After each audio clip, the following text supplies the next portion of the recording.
हम लोग आगे चलते हैं। आप लोगों ने रियलाइजेशन अकाउंट समझ लिया था और उसकी आपने प्रैक्टिस भी कर ली होगी। अब हम उसी सीरीज़ में आगे चलने की कोशिश कर रहे हैं और अब हमें देखना है कि हमारा जो कैपिटल अकाउंट है वो किस तरीके से प्रिपेयर किया जाएगा। तो पहले मैं आपको कुछ रिकॉल करवा दूँ, अगर आपने लास्ट लेक्चर नहीं देखा हो जिसमें कैपिटल अकाउंट का फॉर्मेट था। तो देखिए, कैपिटल अकाउंट में सबसे पहले क्रेडिट में लिखते हैं बैलेंस BD, उसमें लिखते हैं हम कैपिटल। देखिए यहाँ कैपिटल दी हुई है अपने को।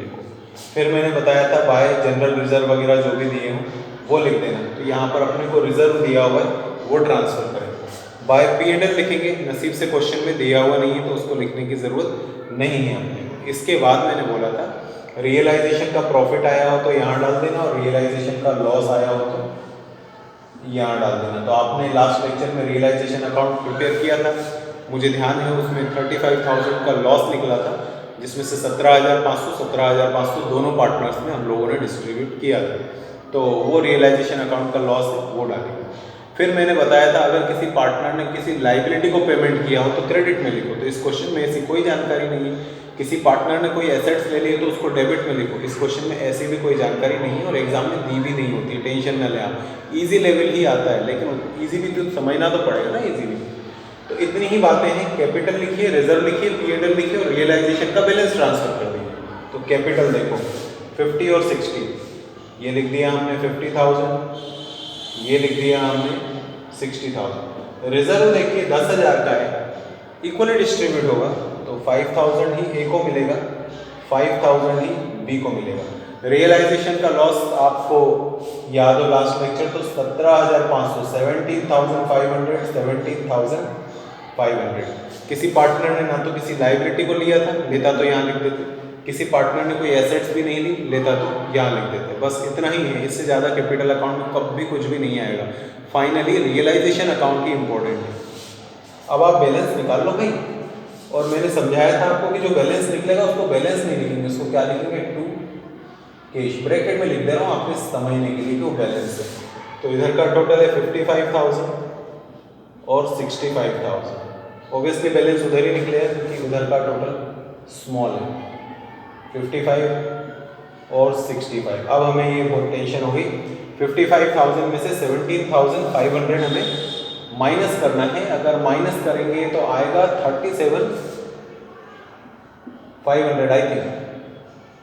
हाँ, 65 में से माइनस करेंगे तो आएगा 47,500। तो एक बार और आप बैलेंस चेक कर लीजिएगा, डेबिट क्रेडिट का डिफरेंस इतना ही आना चाहिए नॉर्मली मेरे हिसाब से, लेकिन हो सकता है कि प्लस माइनस में गड़बड़ी हो जाती है कभी कभी, तो हुआ नहीं होगा, सब कुछ आंसर करेक्ट है। एक बार आप इसको ट्राई करें, फॉर्मेट देखें किस तरीके से मैंने बताया है। सब आप जैसे हम बताते जा रहे हैं या आपके अदर टीचर्स जिस तरीके से आपको बता रहे हैं, सभी टीचर्स मेहनत कर रहे हैं। तो जिसका भी गाइडेंस आप ले रहे हैं उसका प्रॉपर गाइडेंस आप सुने। तो हम सभी मेहनत कर रहे हैं, आप भी मेहनत करिए तो आपका रिजल्ट बेहतर हो जाएगा।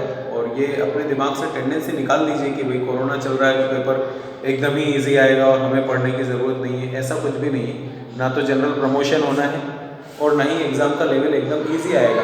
MP बोर्ड का एग्ज़ाम अननेसेसरी डिफ़िकल्ट आता भी नहीं है। और हम ईजी का ज़्यादा ईजी की होप इसलिए नहीं कर सकते क्योंकि गवर्नमेंट के अकॉर्डिंग तो सारी क्लासेस चल रही हैं, सारे स्कूल्स चल रहे हैं, भले ऑनलाइन चल रहे हैं या कुछ भी। जो पेरेंट्स फीस पे कर सकते हैं वो कर रहे हैं, तो एजुकेशन तो स्टॉप नहीं हुई, वो तो चल ही रही है। इसलिए आप ये मेंटेलिटी छोड़ दीजिए कि पेपर ईजी आएगा। हाँ, जो 20-30% सिलेबस कम हुआ है तो भैया वो सिलेबस वही कम हुआ है जो नॉर्मली एग्जाम्स में पूछा ही नहीं जाता था। मतलब उसका आपकी प्रिपरेशन से वैसे भी कोई लेना देना नहीं था। ना तो आज तक किसी टीचर ने वो चीज़ें पढ़ाई थी और ना ही कभी पिछले 10 साल के एग्ज़ाम में वो चीज़ें आई थी। इसलिए वो भूल जाइए कि 30% 20% कम हुआ है, ऐसा कुछ भी हुआ नहीं है। समझ गए बात को?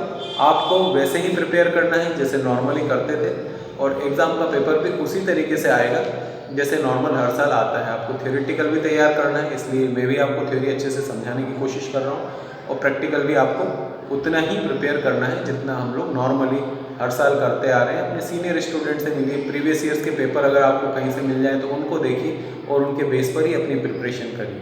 कुछ खास चेंजेस नहीं हो रहे हैं, इसलिए किसी गलत फहमी में न रहें कि इस बार पेपर कुछ बहुत ज़्यादा इजी आने वाला है। डिफ़िकल्ट का तो क्वेश्चन ही नहीं है, वैसे ही नहीं आता डिफ़िकल्ट, लेकिन अननेसेसरी इजी नहीं होने वाला है।